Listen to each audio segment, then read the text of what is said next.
Ariana from Ariana and the Rose, and thanks for watching Music News. Ariana Di Lorenzo of Ariana and the Rose, great to meet you. Nice to meet you. I had the pleasure of catching your acoustic set at the private members club in Mayfair the other night. It was excellent. Thank you. Is playing live where it's at for you right now?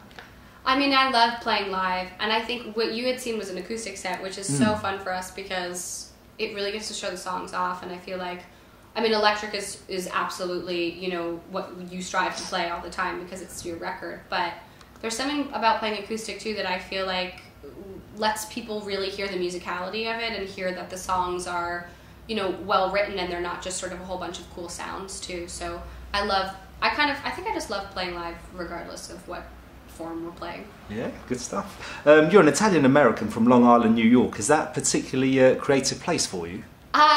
Well, I mean, Long Island wasn't particularly creative, but I moved to Manhattan when I was about 13. I started in theater, and I was doing musical theater at the time in New York City, and I think that was very creative. So I found myself in a creative world. Even when I was out, you know, living in the suburbs, I was a dancer first, so I spent literally all of my time. I think my parents actually, when I was in grade school, were able to sort of get me out of playing a sport because I danced so much. So, which was great, kind of looking back. That was great that they did that. Yeah, but yeah. I've always sort of found creativity wherever I am. But after I moved to New York, I think that was really, you know, sort of being in that kind of city and that environment really influences you. Excellent. And, you know, Italian background like myself. Parli Italiano? Oh, really? I don't speak Italian. Where in Italy are you from? From the north, Piacenza. Oh, yeah. My dad is from Italy. He moved. He's from a small town called Lucano, which is in Naples. Oh, okay. Yeah. Great stuff. Yeah. Still connections back there? Did you get over there? He has some. I think most of his family has moved to Brooklyn, actually. My father moved to Brooklyn when he was about 10 or 11, but he speaks fluently. And I always sort of joke with him that I can't believe he didn't teach me to speak Italian. He's done all of it. He's such an amazing dad. And I was like, you didn't do this one thing. But that's okay. I'll learn. Grew up with good food though, I'm sure. So much pasta. So much good food. My grandmothers would make, whenever they would come for the holidays, I had like both of my grandmothers making meatballs from scratch and sauce from scratch and, you know, everything. So I've been spoiled. I've always Great had good stuff. food. Yeah, the new single In Your Bed comes out next month ahead of your EP. You know, great line, just because I'm in your bed doesn't mean I'm yours. But what's the track all about then?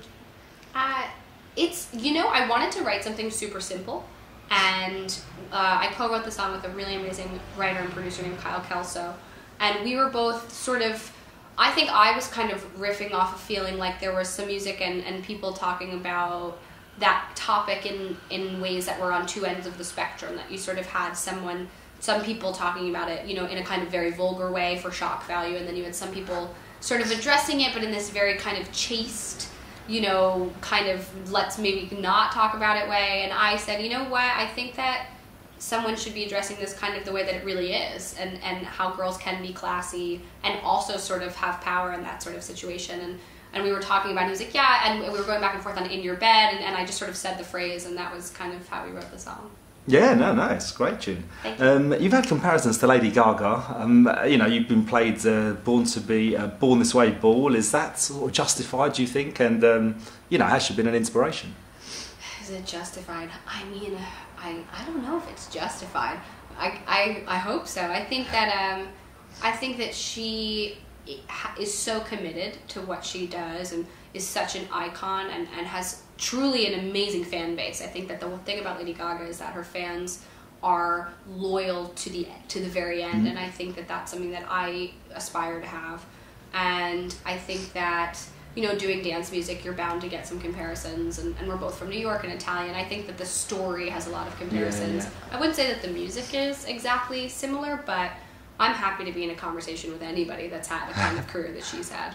Yeah, no, absolutely. You played some events here for London Fashion Week. Is the visual art very important to you as well? Yeah, absolutely. And, you know, obviously image and fashion and photography and all that is always evolving for an artist. And I think that, at least for myself, I'm always looking to hone that and make that more clear and more unique. And fashion has been a great vehicle for me to sort of explore that. And the fashion world has been so opening and warm to me, so I feel like it's kind of a second home outside of music.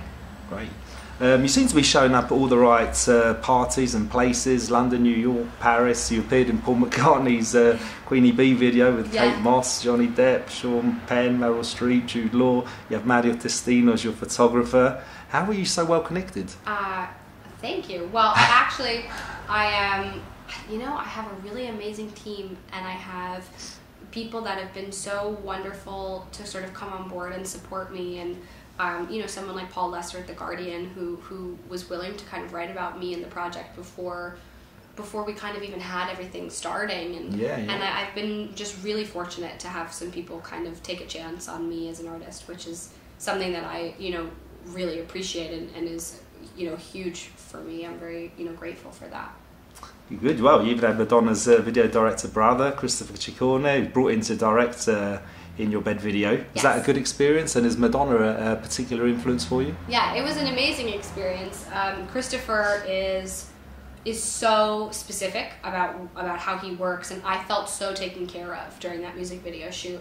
And I've had experiences making music videos where I've not felt that way at all. So to kind of have someone who I felt like he saw what I saw, and I'm very sort of over communicative with people as I collaborate, because you want to make sure that you're on the same page. And with him, I really felt like I could lay back and trust him. And Madonna's an influence on everybody. I think whether you sort of recognize it or not, she's one of those people like a Michael Jackson or an Elton John that like what they have done within music and pop culture is such a stamp that whether you agree with it or don't agree with it, it still influences you. And I think that just sort of the way that she embodies, being a woman and being strong, I think is something that I look to do as well in my music.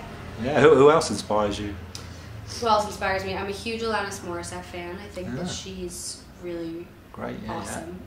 And sort of similarly, like very active. It's funny because she did it in such a different way than Madonna did, but both of them were kind of saying similar things, but in their own sort of way. Two very different women and different music. But I think I gravitate towards sort of anybody who is standing up for themselves and speaking their mind, whether it's a female or a male, or it's in dance music or rock music. It doesn't matter. I think someone who's saying something with a really specific perspective is exciting to me.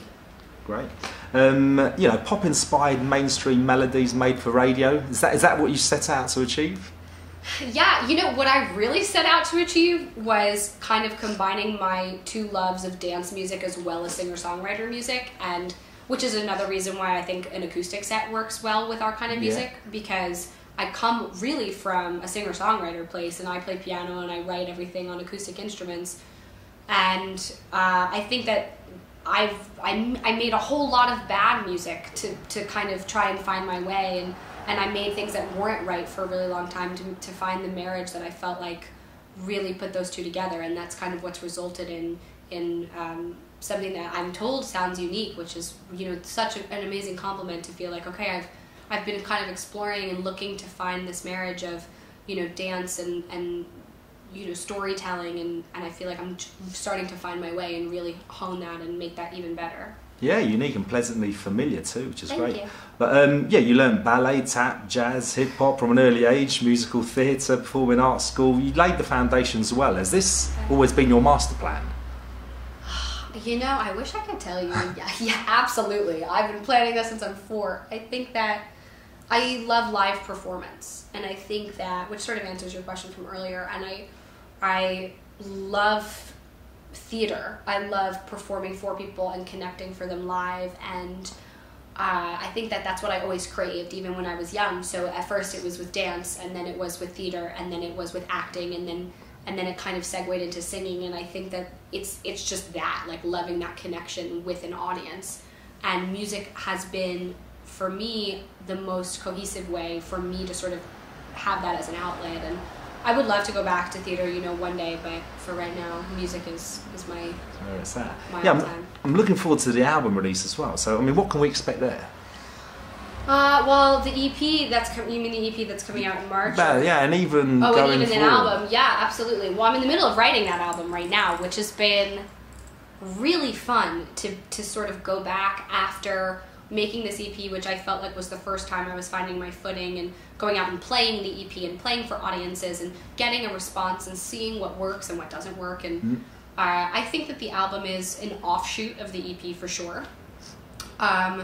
I think that there's some bigger things, you know, sonically. I've sort of tried to create some tracks that are more anthemic, you know, that have a little more rock in them, a little more guitar in them, some things that people can really sort of like bite into, and then sort of alternately, you know, some songs that are more introspective. And I tried to be just really honest with the record and write lyrics that I felt like weren't just, you know, some good filler ideas, but things that were really, you know, going on for me. So do you know exactly, you know, the track list, as it were, for the album, or is it still? I mean, it's coming together now. I mean, the album has sort of ended up being very much a coming of age record, and me kind of exploring what it is to be sort of half an adult, half not an adult, and which is fun because it's more than just being about love. And the EP, that it's called Head versus Heart, which is about this push and pull, and a lot of those topics ended up being about relationships. And with the album, I think it's kind of a continuation of that topic, but sort of even more than just relationships. It's about, you know, your relationship with yourself and feeling lost and sort of far from home, I think was something that I explored a lot, which is cool because I think it's important to have someone who's maybe younger talking about that stuff in pop. Yeah, I mean the EP is very well produced. Yeah, Dave Kahn, is that how you pronounce his name? Oh, David Kahn. Yeah, he didn't do this EP. He did the one before it, which was beautifully produced as well. But I ended up not putting that out because I felt like I wanted to go back and write better songs. But this EP was produced by a guy named Kyle Kelso and another wonderful man who's Swedish named Andreas Olsen. He lives in the UK. And the two of them really were the first people to kind of understand what I was saying in terms of what I wanted in with synth sounds and drum beats and the sounds of drums. So I was really lucky to find them when I found them, because as I was sort of writing these songs that I felt like were better, I found people that were able to kind of produce them in a way. And I was really involved. I probably annoyed them a lot, being like, oh no, wait a second, this isn't, it's almost there, but the synth sound is a little too buzzy. I mean, there's 1,000 ways to describe music, so. Yeah, it sounds very precise, there's no doubt about that, you know, and that's a good thing. But how did the band come together then? Well, when I graduated from university, actually, I had been writing a lot, and I knew that I wanted to put a band together, so I figured, you know, it should be Ariana and the.